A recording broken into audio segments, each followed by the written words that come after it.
Hey everyone, today we're going to crack open one of the most important numbers in the entire stock market, earnings per share, EPS. This is a number that can send a stock flying or crashing. But what is it really telling us? Well, let's grab our magnifying glasses and find out. So picture this. You're looking through some stocks and you see a company that just announced its EPS grew by a whopping 50% in the last year. I mean, your first thought is probably, wow, this company is on fire. It seems like they're just printing money, and it looks like an amazing investment. So, is that it? Time to hit the buy button? That number is pretty tempting, isn't it? But as you're about to see, that number, it's really just the first clue in a much, much bigger mystery. Right, so not so fast. We're going to become financial detectives today. We're going to peel back the layers and find the real story that's so often hiding just beneath the surface of that big flashy EPS growth number.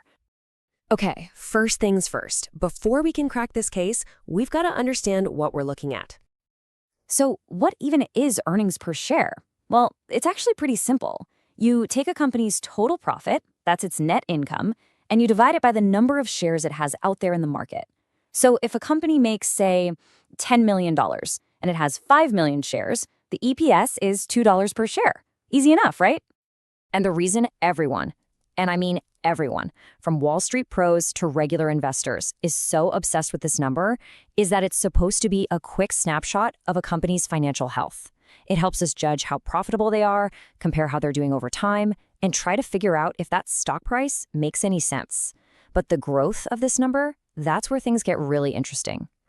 So when a company's EPS shoots up, where is that growth actually coming from? Well, it turns out there are three main suspects that we need to investigate. Now, the first one, and honestly the best one by a long shot, is just genuine business improvement. This is what you're hoping to find. It's the holy grail, because it means the company is actually stronger and more profitable than it was before. We call this suspect the real performer. This is when EPS grows because the company is just doing better business. They're selling more stuff, they're becoming more efficient so their profit margins are better, or they're innovating with cool new products that people actually want to buy. This is the good stuff. Real, sustainable growth. But what if the company's core business isn't actually making any more money?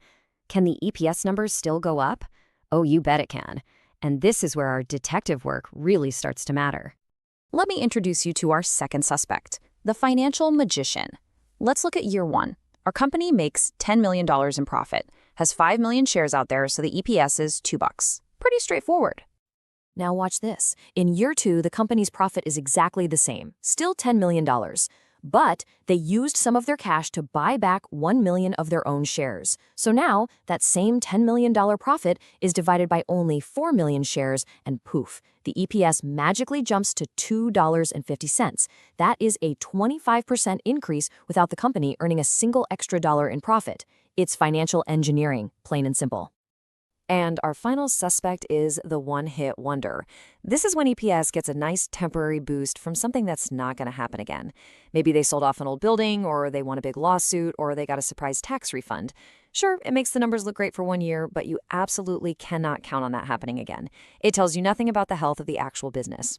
So now we have our three suspects, the real performer, the financial magician, and the one-hit wonder. The big question is, how do you figure out which one is behind that flashy EPS growth you're seeing? Well, don't worry, I'm going to give you a 4-step detective kit to figure it out. Okay, step 1, you have to look beyond the EPS number and check if the company's actual sales and operating income are going up. That tells you if the core business is healthy. Step 2, look at the share count over the last few years. If it's steadily shrinking, you might have a financial magician on your hands.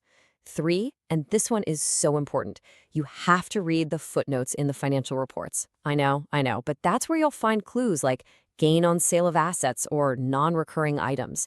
That's where they hide the one-hit wonders. And finally, you put it all together to see what's really going on. All right, theory's done. We've got our detective kit ready. Let's put it to the test with a quick case study to see how all this stuff works in the real world. Let's take a look at company ABC. On the surface, things look amazing. Their EPS grew from $3 all the way up to $4.50 in just 4 years. That's a 50% jump. This is exactly the kind of headline that gets investors all excited. But when we pull out our detective kit and do the work, a totally different story emerges. Check out this breakdown. Yeah, some of that growth came from the business actually doing better. That's great, we love to see that. But a huge chunk of it came from share buybacks, and another big piece was from selling off an asset one time. All of a sudden, that impressive 50% growth doesn't look quite so impressive or sustainable anymore, does it? So, after our whole investigation, what's the final verdict? What's the big takeaway from all of this? It really just comes down to this. You have to learn to separate the sustainable growth from the questionable growth. Sustainable growth comes from the business actually getting better. It's a sign of a really strong, healthy company. Questionable growth, on the other hand, comes from financial tricks and one-time events. It can actually hide some serious underlying problems, and it's definitely not something you can count on for the future. So from now on, when you see a big headline screaming about record profits or massive EPS growth, I hope you'll have a totally new way of looking at it. The first question you ask yourself shouldn't be, how much did it grow? The first question should be, how did it grow? Because the answer to that question, well, that makes all the difference in the world. Disclaimer. Educational content only. Not SEBI registered. This is not a buy/sell recommendation. Invest at your own risk.